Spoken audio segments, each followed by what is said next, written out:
Yes, guys, welcome back to Ball Hour with myself, Daps. Guys, keep liking, subscribing, sharing, all of that good stuff. Thanks for the feedback for the last couple shows. We've got legends here today. We got big boys here today. We got guys, sponsored by the greats themselves. Yeah, you got me and Chase now, joking. Yeah, we got Zavon Hines and Chris Dickson, known as Dicko. How you lot doing, man? Not bad, Dicko, don't come here and do your Kevin Hart thing. Like. I'm not bad, man. I'm always good. Yeah, man. How's things going for you, man, Dicko? Yeah, going alright still, just still kicking away. As long as the legs can take me, innit? Okay. I'm an old man now, you know what I mean? How old do you know? 34, veteran in the game now, innit? Goals never done? Goals are never done, no. Were they done yesterday? Yeah. Mini drop. Nah. How'd you get on yesterday? Lost 1-0. It's on a horseshoe. Oh, so don't win the league after 10 games, so. Oh, yeah, you had a league game. If you were still in the FA Cup, you would have had FA Cup game, right? This guy. Sorry, mate. Zavon, how are you, man? Yeah, I'm good. I'm just here on the coaching side now, so I'm seeing a different side of football. Recently retired? Yeah, recently. I miss it a bit, though. I can't lie. Tell the truth, yeah. Are you itching to maybe get involved again? A little bit. I could still play. As you know. I know. So at the Ball Hour thing. Yeah, you have to sign him up still. Dicko, you keep mentioning that you signed him up, yeah. Hey, but I'm gonna have to join into Hornchurch still. I can't even lie. Is that a shout? Zavon to Hornchurch. See you. Zavon, you interested? Something I'm not sure about. But yeah, guys, you guys were obviously part of the Ball Hour All Star. How did you not find that? Yeah, no, it was good. It was. I felt like it was well represented. The food was banging afterwards. I thought the food was good. But you know when you don't score, so you just have to talk about the food. Nah. Hey, listen, no, it was good. It was good. It was like it shows what you can do when you come together, innit? As a community, whether it's north, south, east, or west. But obviously, south east prevailed, didn't it? Yeah, and Zavon, you obviously got the winning goal. Yes. Do you want to talk us through that goal? Oh no, it's just something normal, innit? Nah, I'm joking. Nah, to be fair, it's a nice day. Yeah. I don't want to talk about the goal. It's just the occasion.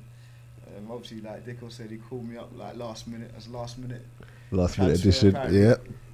So yeah, I like the setup. I like what the meaning of the whole thing was. Yeah. And for me, it's good to see black people doing things together, and that's not on the streets, if you know what I mean. So yeah. For me, anything like that, I'm fully involved. So, and then if I could express a little bit as well, yeah, it's even better. Yeah, it's funny because when you got added, I know some people from the other team weren't happy. Gonna be happy. A bit of a cheat code apparently. Yeah, but it's just like FIFA. If you're the best at FIFA, then they will say you're cheating. So listen, the bottom line is that obviously we heard that a couple of players were going to be out. Obviously, I got a call to say, look, is there anyone you know? And listen, South's got to represent. South and East have got to represent, and I called the best in the business, isn't it? It's so funny because you guys have obviously been around like for a while, and you've played at obviously higher levels than you are currently playing now. So, Dicko, do you want to start with you, where you started from and how you ended up at Hornchurch? Well, we're not going to go the long way because, journeyman and that, but... There's a lot of clubs to go through. But no, I started in on league like everyone else. Well, like most people that played in the Ball Hour game. I started at Dulwich and then obviously just had a crazy season and got to move to the Prem. How many goals was it that got you to the Prem before Christmas? To be honest, I can't even remember now. I think it was 31 by New Year or something like that. Ridiculous. And literally, it was just crazy. But unfortunately, I couldn't sign. I signed in March, I didn't sign in Jan. I picked up an injury in Jan, so I couldn't play in the Prem. Yeah. They wouldn't let me play. They played me in the reserve games, and I was like, oh. Still bagging though. Didn't you score a hat-trick or something like I that? scored in the reserve games as well, but obviously it's not the same. I'm itching to play in the Prem. Yeah. And then and then from there I went abroad. Obviously after Charlton, Cyprus to China back to UK, then back to Cyprus again. I've done some mileage. I'm telling you, air miles, man. Still, but yeah, it was mad. But great experience. Each and every one of them, especially Cyprus, I'd say. Yeah, and Zavon obviously started at West Ham. Yeah, it's funny, my story. I started like football quite late. Yeah. As in the academy setup. So normally kids are starting at like 10, 11, yeah, under 12s, all of that ages. But I started at under 16s, and before that, I never really trained, just Sunday league, and the team that I was at didn't really train. Probably if it was training, it was like I could kick about 5 hours. So how did you actually get to West Ham then? So obviously I was playing for my Sunday league team, and there's a tournament called the Watford International Tournament. Yeah. So where like a lot of amateur clubs went, and obviously my team at the time went there as well. And there's a pro part to it as well. So there's teams like West Ham, Chelsea, Arsenal, all of them clubs was playing in the pro sector, and we was playing in the amateur sector. Yeah. So basically my team went all the way to the final, and in the final I scored like 4 goals. So easy. I went home, obviously not thinking nothing of it. Then I got like a call saying West Ham want me to come in on trial. These times it was under 16s. Yeah. And I was like, alright, cool. Let's go. And did you smash the trial straight away? I mean, yeah, did the trial? You just smashed it.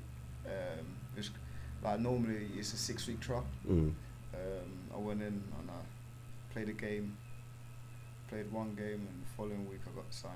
Okay, cool. What was your good times at West Ham, and why did you decide to leave at the end of the day? Good times. There's a lot of good times. Obviously making my debut, playing in the Premier League. So for me that was something that I didn't think would be possible. Obviously I was like I signed late. So within the space of 3-4 years I was playing in the Premier League. Yeah. Playing haven't been playing proper football.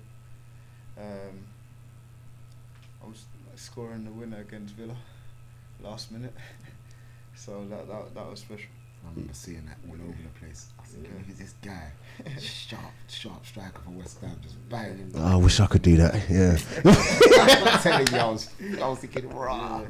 So that was good, especially because it was last minute as well, and at that time we was not in the bottom 3, but we were struggling a bit, so we didn't win. Yeah. In like quite a few games, so the manager was under a bit of pressure. So. Yeah. How long was it before you went and represented under 21s as well? Because I know that came. So once I started being involved with the first team regularly, about a month after, I got called up to the 21s. What's your heritage? Jamaica? Jamaica, yeah. If you, at that time, looking back, if Jamaica had come in for you then, would you have played then? I did go to Jamaica before I played for the 21s. Oh, before? Oh, is it? Yeah. So how come you decided to... When I was 18, I got called up and played Nigeria at Millwall Stadium. Who won? And I think it was 0-0, I think. Oh, okay. I can't remember exactly, but I didn't come on, I didn't play. Oh, okay. So, obviously, I didn't think nothing of it after that. And then, a couple of years later, obviously England came calling, so... Oh, okay. It was a better opportunity for me to play for England, exposure-wise, than obviously Jamaica at the time. Now Jamaica's a bit different. Yeah. The setup is a lot more organised. Everything is a lot more structured. So it would be better. Well, it's good for a lot of like young players to play for Jamaica now. Yeah. You obviously played international as well for Ghana. What was that like? Yeah, it came out of nowhere. To be fair, I was on loan at Gillingham, and just got the call up to play against, I think, Tanzania first. So we flew out to Tanzania, yeah, and playing in front of like ridiculous amount of fans. Well, ridiculous amount of Tanzanian fans, and then one section of Ghanaian fans. But yeah, the experience was unbelievable in regards to the players that you were surrounded by. Obviously, just the travelling alone.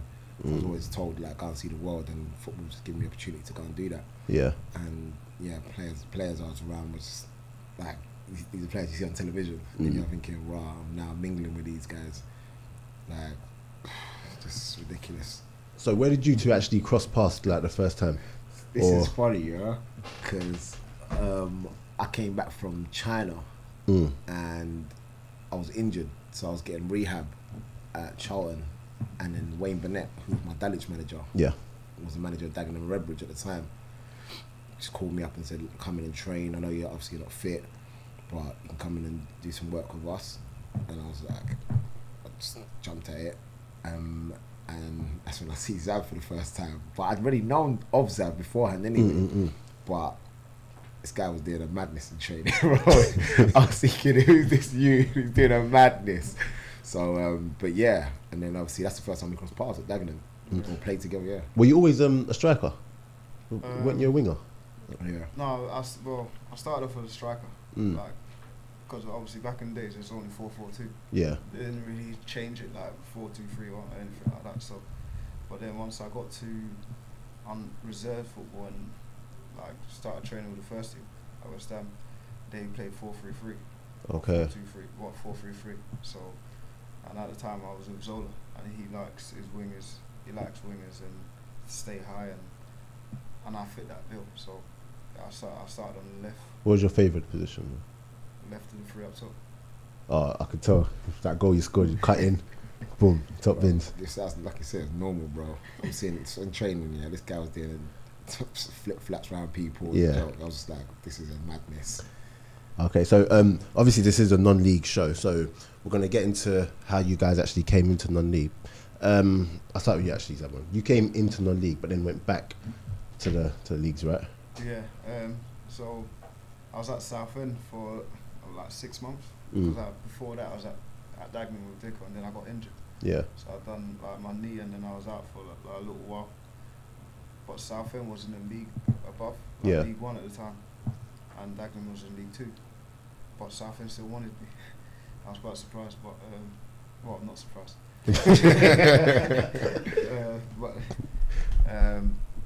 And then obviously I left Southend, and then I went to a few clubs, but there was iffing and ahhing and offering me like silliness. So I was like, oh, you know what, I just want to play, just get some games, and then I went to Maidstone. Yeah. I signed 6 months. You did just well. to play some football, and I'm not being disrespectful to anyone, but I just found it easy at times. So like I enjoyed it. It's a good club. I enjoyed the players, but also like I found it easy because I was playing with decent players for that level. Yeah. So good players for that level. I mean, so when I was going into games, I weren't really thinking about certain things because the players that I was playing with handled their job. Yeah. So I was able to do my job. Just makes it so much easier. It makes it a lot easier. Then it was good. It was good. I enjoyed it. And then because I only signed 6 months, Chesterfield in January, Chesterfield wanted me. So then I thought they're in the league as well. So I wanted to get back to the league. Yeah. So did you always know you would end up back in the league? Yeah, because for me personally, I'm a firm believer in self-belief. If you don't believe in yourself, you've lost already. Yeah. So there's no point, because even when I was injured for a long time, like a year and a half in total. Came back, then I was still injured. Then I had to picked up something else, and I was out for a bit. Yeah. But I believed in myself. I've always believed in myself, because I know in football, if you don't believe in yourself, you've lost. Yeah, 100%. Because of the environment it is, it's a dog-eat-dog world. Yeah. Someone else is always coming to take his spot, no matter who 100%. you are. Even Messi, someone's trying to get his spot. So the best players in the world, someone else is trying to take their spot. So I believe in myself, and even coming back from injuries, I have a lot of people saying, "Oh, he's had this big injury and this and that." And, what injury was it, in case people don't know? ACL, done a cruciate in my knee, right knee. So when I done that, obviously it's one of the most biggest injuries that you could have. People was like, "Oh, I don't know how I'll come back," but me, I don't listen to that. I believed in that I could play in the league again at some point. even higher. Yeah. Because even when I was at Maidstone, I watched like a lot of football, and I see certain things that certain players are doing. I'm like, you're playing in the champ, but you can't pass 5 yards. It makes no sense. But how much of that like makes your head go? Like anyone can answer this. When you see certain things and you know what you can do, but yet you're playing at the level you're playing at, and how much of that is down to maybe politics in football or football's who you know. And some managers just like certain things. I don't know how to put it. Football's it's harsh. Yeah.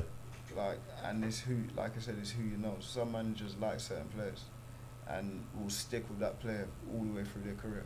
Like Dicko at Hornchurch. So nah, you got to be mentally strong.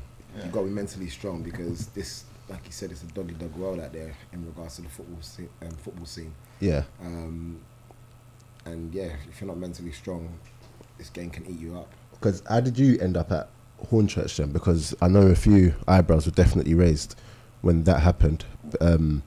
Obviously, everyone straight away knew that at what, like 2K a week that they're giving. I wish.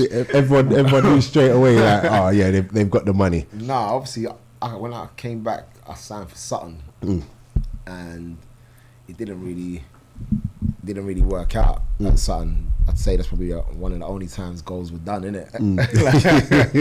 Goals were fully done. But from Sutton, I was there for like 6 months, and I went to Chelmsford. Yeah. And straight off the bat, started scoring goals. How many did you get in that season? I got 12 in half season, and then next season I got another 20, and then I left and went to Hampton, and that was last season. Got 20 there as well. Jeez. And then Mark Stimpson called me.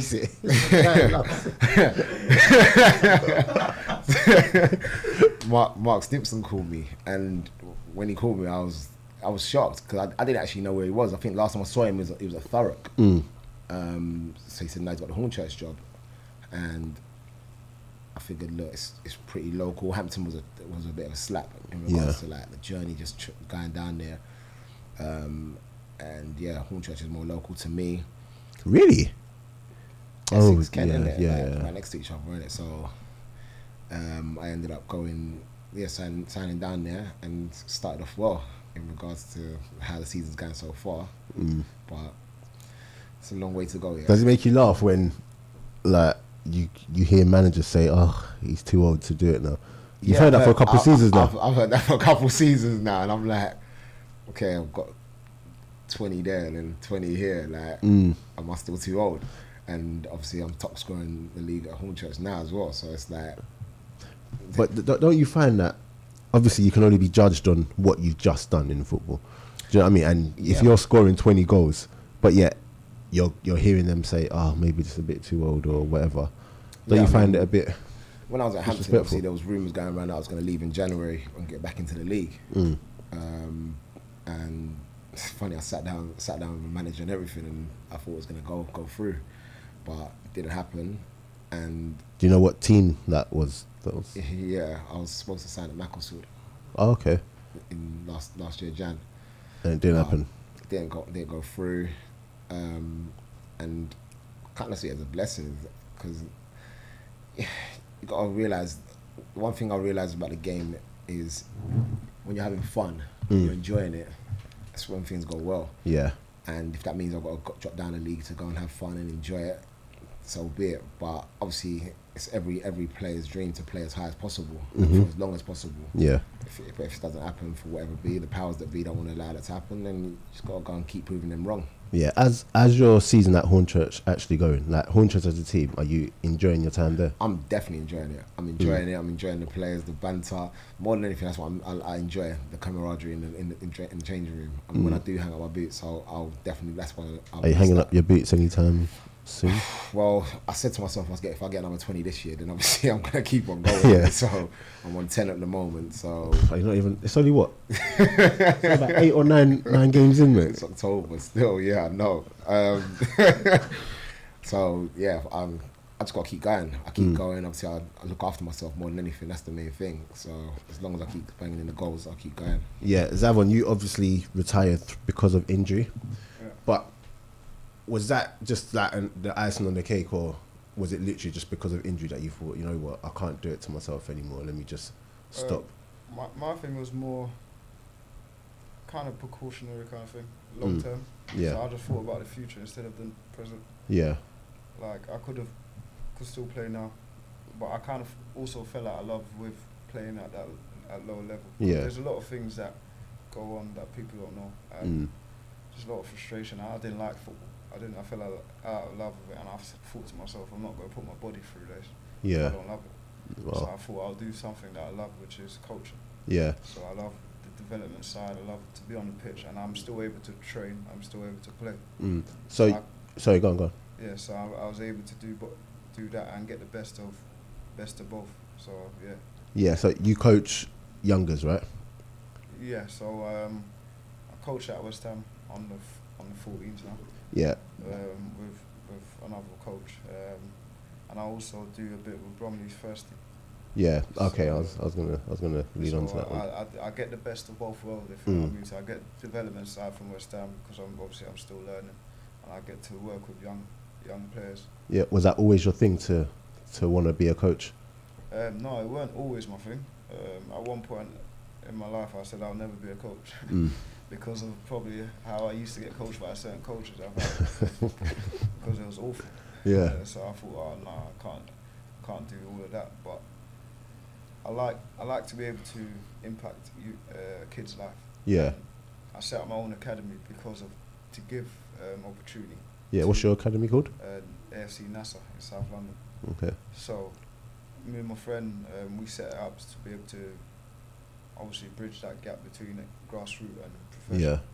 So and we've been able to do that. So I've always wanted to help kids, and if I could help them in the professional environment, because I've been there, I've done it. I've been through the same walk that they're doing. Yeah. And now, obviously, they're exposed to a lot more, like sponsorships and all of that at the age of 12.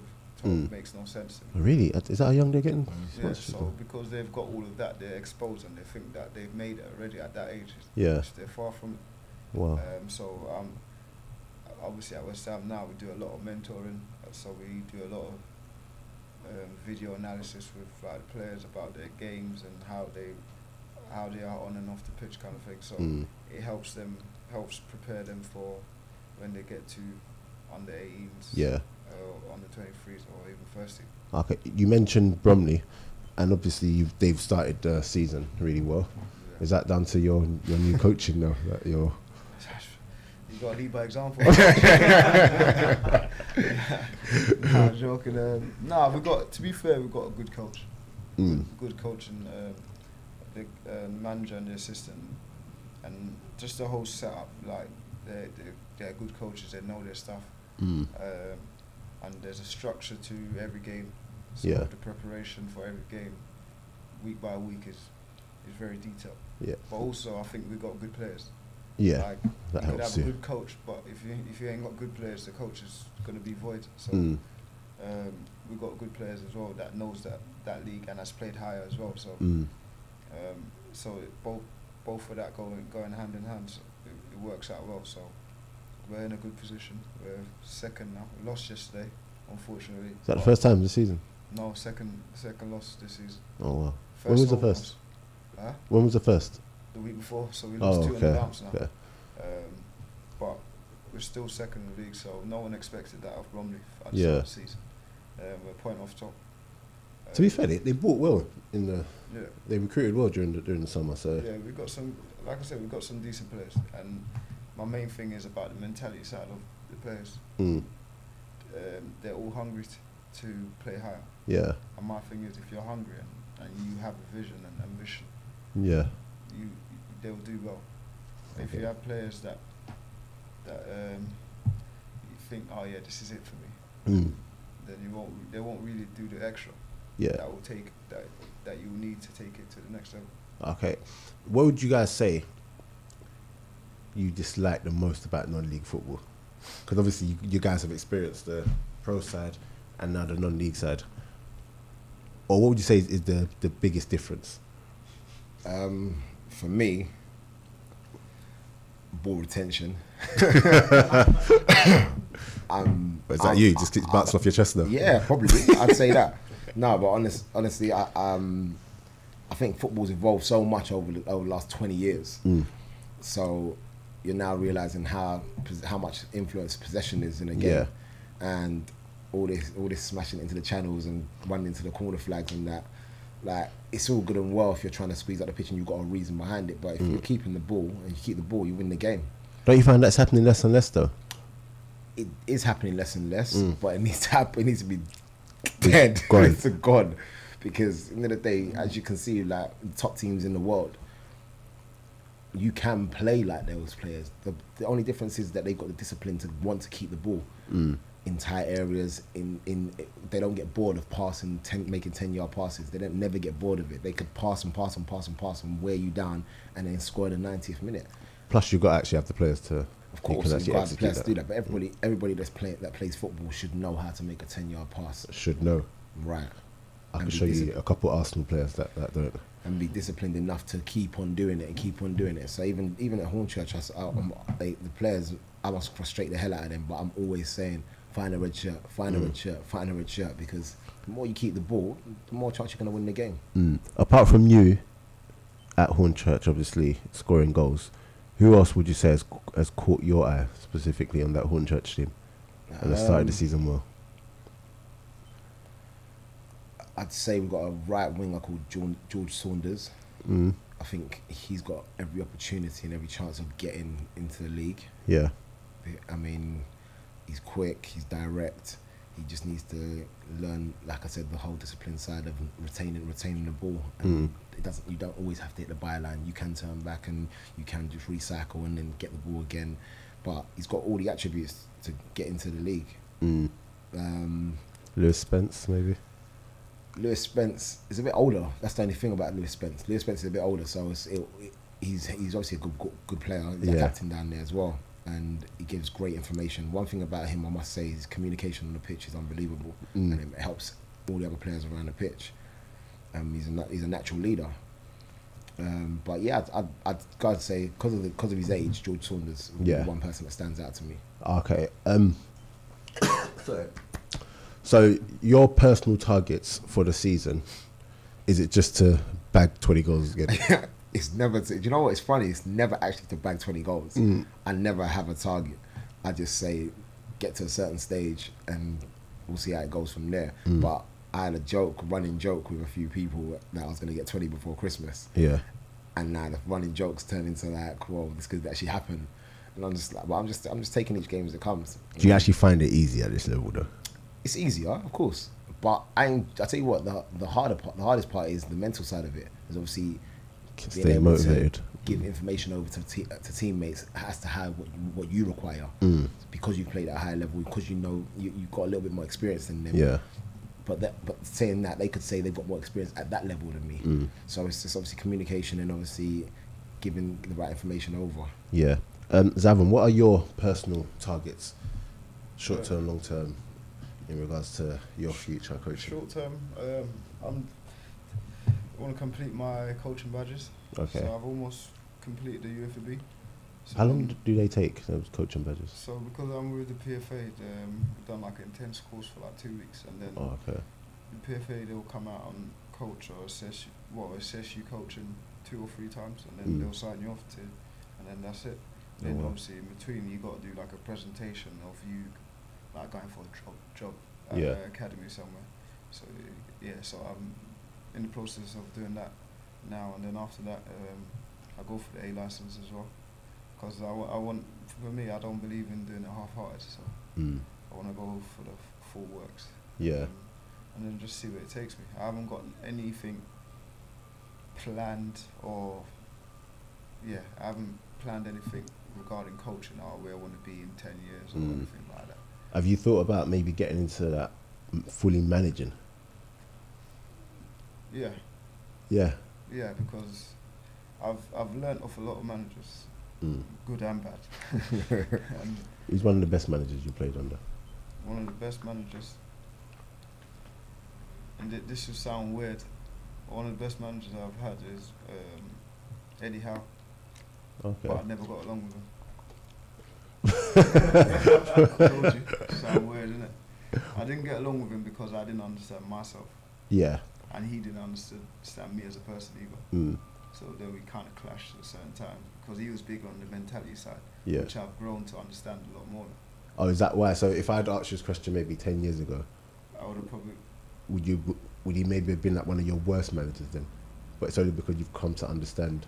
Not worst manager because he's a good coach. Mm. Football-wise, he's a good coach. He does put some good sessions, gives good details, good information. So he's good on the pitch, but at times I thought it was man management back then. Mm. He didn't manage me properly. Yeah. But then I just think I was probably a young kid in Manchester trying to be a young kid in Manchester. What team was that for? Burnley. Burnley. Oh, Yeah. okay, cool. One of your best managers? I'd have to say personally Wayne Burnett when I was at Dulwich. Dulwich, yeah. He just let me express myself. Mm. Just said he actually used to say, scream on the pitch, Dicko entertain me today, and I'm like, like what? Literally. Does that come a lot from the fact that he knew you from before Dulwich as well? No, because I didn't really know him before Dulwich. I mean, I knew of him before Dulwich because obviously when I was at Urchins Belfast, Yeah, he was a reserve I went manager. on loan Mm. to Dulwich, and then I signed for Dulwich the season after, and I was there for a half season. But I think that loan period we grew to know each other, and he grew to know the character I was, and obviously the kind of player I was. But I mean, everyone knows outside of football, I'm a bubbly character. I'm life and soul of the party, as they say. But have you seen him dancing?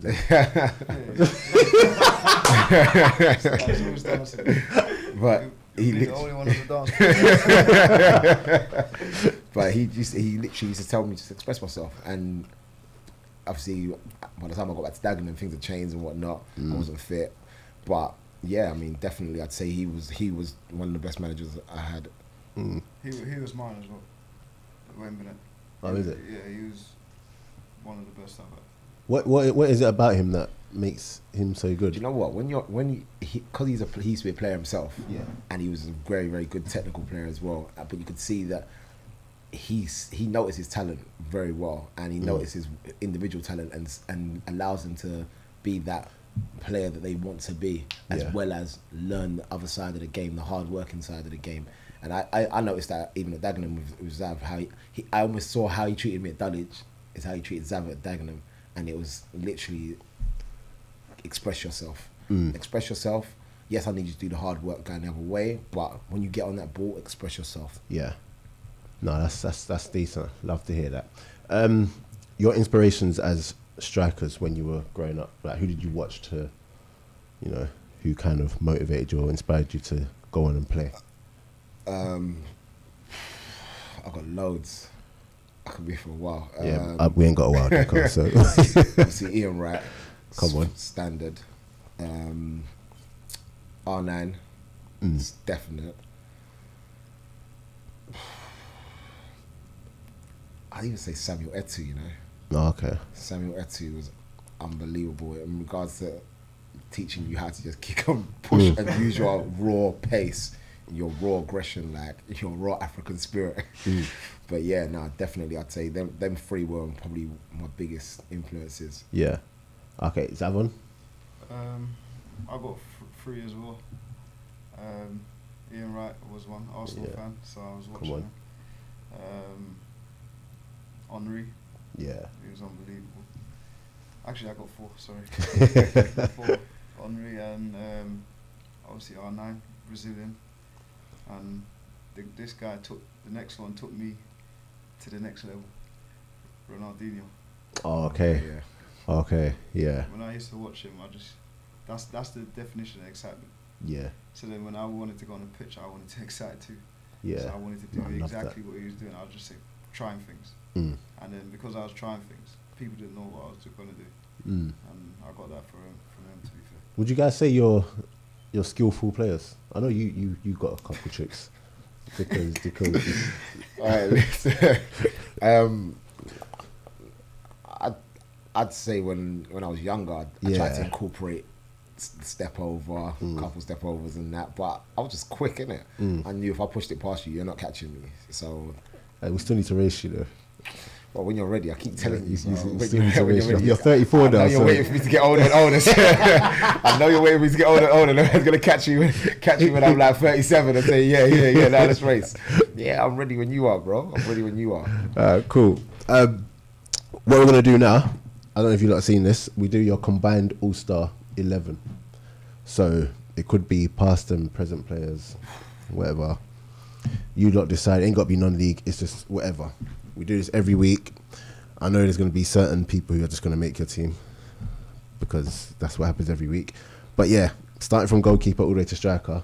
What, that I've played with or just No, anyone? just Okay. in general. So it's combined. So what formation we going with first? 4-3-3. It's gonna have to be 4-3-3, innit? God, he's in goal for you lot. Wow. Do you know what? I think Buffon, you know. Oh, Zav's not having that. World Cup winner, multiple league titles. Has he won Champions League? No, never won Champions League. Oh, maybe not then. Why? The Champions League. Bro, it's a big deal, bro. Schmeichel didn't win Champions League. Yeah, that's a big deal. No, he did. No, he did. He did. Exactly. What Schmeichel won Champions League. What am I talking about? He did. Yeah, bro, it's a big deal. Yeah, I'll go with that. You go with Buffon. Yeah. Yeah. Okay, I already know the next one. Left back.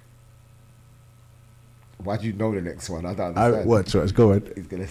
He wants me to say Ashley Cole. I don't really say anything. Left back. Yeah. It's got to be Roberto Carlos, isn't it? No? Zav. I just said Ashley Cole. We can go Ashley Cole, I don't mind. There you go. I'll do it. It's everyone's Ashley. I think we've had two people in all the time we've done this that have not picked Ashley Cole. Who else has been picked? Probably Roberto Carlos. Yeah. And Marcelo, yeah. Not Maldini. No one never picked Maldini. Right back. I don't know. I'm on this Brazilian thing today. It's Cafu. It's Cafu. Cafu's like, I think he's the first man to show you about the bombarding right back. Like it's Cafu. What do you think? Thought you would have gone Trent, mate, knowing you, mate. No. Get me back on it in 10 years. I'll go Cafu as well, yeah. Cafu. Centre backs, you get one each. We're both going to say the same one. Go. Rio.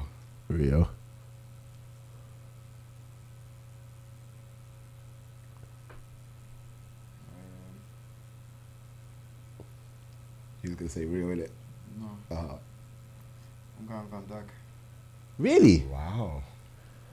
I'd expect that from him. I wouldn't expect that from you. Oh, okay. Van Dijk, Rio. I'm thinking about the team. He's such a coach. Look at him. I was thinking about the balance and all of that. If I'm playing up against Van Dijk and Rio, I ain't got a chance. Yeah. Yeah, okay, fair enough. You're three in the midfield. So holding midfielder, yeah? Shabby. Savvy. Makalele. Oh, don't fold. Vieira. Oh wait, is that your three, or we got to combine down innit? to one position? So you think? Nah. We need another. We need to go back again. We need to go back we're again. going at DM. Okay, so DM. DM. To DM, yeah. We think Xavi. No, it's either Makalele or Vieira. Yeah, it's got to be Makalele. Okay. Makalele was a madness. Okay, Makalele. You're two. The two in front. No, I think Only because I'm thinking about the strikers, yeah. How we're gonna go with these strikers, but I would have as a 10, Ronaldinho, and then as an 8, so we got Makalele, Ronaldinho. Oh, got Iniesta, got Xavi. Jesus. I go Vieira. Vieira Vieira's as an 8, yeah. Vieira's better than all box to box, better than all of them. Yeah, Vieira. Wait, hold on. Vieira Stevie G, bro. Oh, come on. No. this Oh, argument, listen. What? I'm just speaking. Listen, babe. Goals. Babe. You can't compare them. Surely. Goals, bro. You're speaking as a fan now. Yeah, Bro. yeah, definitely. Stevie G, you know. You can't compare Vieira and Steve Gerrard. No, Alright, so we're going, what we saying? And Iniesta as well. over Vieira. So I like this. I like it. what I'm saying is, yeah, we got two very, very defensive players. Vieira No. box to box, I get, but Makelele, Very good everything. Vieira, and okay. Ronaldinho. Look at that. Alright, cool. It's strong. That It's there, still, you it's don't- still you don't- strong. You don't lose. It's still strong. That's It's still it. strong. It's still strong. It's strong. Okay, cool. Right, left mid, or left of the three.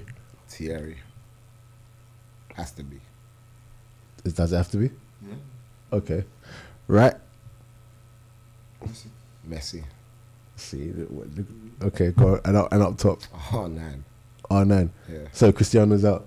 Don't make it. Don't make it. Cristiano's Don't out. make it. Don't make it. What do you thought you made it? I thought we'd make it. Never gonna make it. Oh, Really? man, where would you make it? Where? You got Henri, you got Messi, you got Arnan. He ain't making it. For me, I was gonna say no. Hey, Zidane. No Zidane Who in do we the have at team. the top? Oh, Ronaldo. Nah, so yeah, don't make it. So wait, let me get this straight. So in goal you got Buffon, Ashley Cole left back, right back Cafu, Van Dijk and Rio, centre backs. In the midfield you got Makelele, Vieira, and Ronaldinho. I'm still suspect on that Vieira one because now you said Zidane. I'm thinking, wow, that is a big player to leave out. You know. No, but he's right. If with Vieira in there, you don't lose. Yeah, he's getting past that midfield. Yeah, go on. you could put Zidane there. Don't fold. No, don't fold. Bro, No, but I'm Zidane. just, for me, Because Makelele is protection. Like, but that's for me, you, innit? Vieira does everything. I get that. But, and then you got Ronaldinho to go and express. Everything. Cool. All right. So and then you got Henri, Messi, and R9. No Cristiano, no Zidane, no Eto'o, no Vidic. That's got to be one of your strongest teams you've got. I'll have to go back and look, to be honest. But we've had some strong teams, man. Yeah. Yeah, we've had some strong teams. I don't think any of our strong teams include Stevie G, though. But yeah, very quickly, best player you played with? Wow.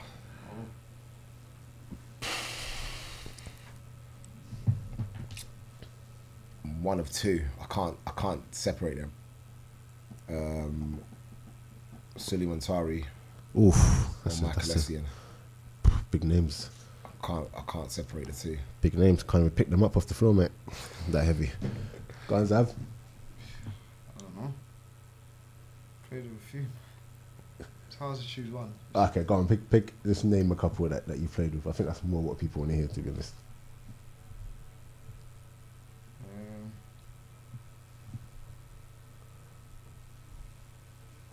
You lot might disagree, but because I played with him, one of the best players I played with, Mark Noble. Well, guys, thanks for coming on. This guy is underrated. He's No, underrated. I personally feel like, But there's obviously there's more. There's more that I played with, but he's one of the best that I've played with. do you know what? I personally feel like he should have had more, like, what's the word I'm looking for? He should be appreciated more, Yeah. and he definitely should have had a couple England Oh, call-ups. he hasn't had one. He should have had a couple at least. No caps. No, Wow. no, he should have. He should have Well, 100%. obviously, I played with quite a few. Like,